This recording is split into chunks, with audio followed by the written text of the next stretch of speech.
I enjoy fixing things. And this is the problem, field coil. I enjoy the idea that I'm helping people keep things running and not just throwing everything away, keeping stuff out of landfill. Now there's fewer and fewer of the type of shops that we have here. Why don't you bring it in, we can take a look at it. They're kind of a dying breed because in the grand scope of things, they're not a big money maker, but it's nice to have the ability to get your small things repaired. I love to do lamps because there's an instant reward. After you've gotten it fixed, you turn the switch, the light comes on, it's done. You know you've done a good job. You don't need anybody to applaud. When something breaks, the simplest thing to do is throw it away. An alternative is to fix it. In small establishments across the country, skilled workers take pride in the art of repair.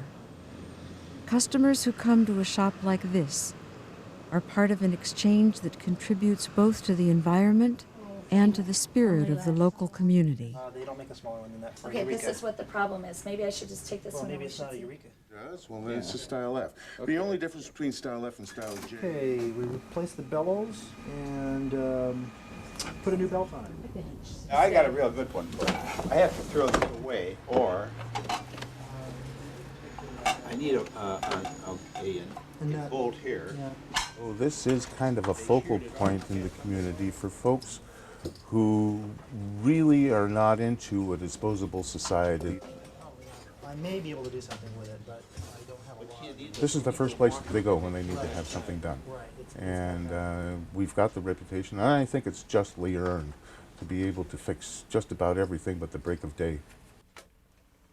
I know what kind of parts we're going to need to hang on to, and there's been things that I've been holding on to for 20 years, and tomorrow I may need that part.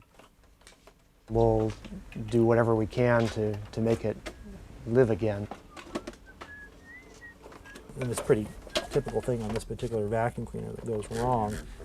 The motor overheats. If something gets jammed in here like a sock or a rock or a coin, and the motor freezes up fast enough and it freezes solid, what happens is the fuse just pops because it gets too hot too quick. So that's what's wrong with it. And I basically told them it's not worth fixing. However, if I can fix it using some of the other parts that I have here, the spare parts, I can sort of customize the work as I go along. What I tend to do is I tend to look at a piece of equipment that has failed and try to envision how the equipment had failed, what it's trying to tell me about its failing. A craftsman will not just swap out parts and will not say that something is unfixable because we can no longer get parts or because they're too difficult to get. He'll try to use something else. He'll try to improvise.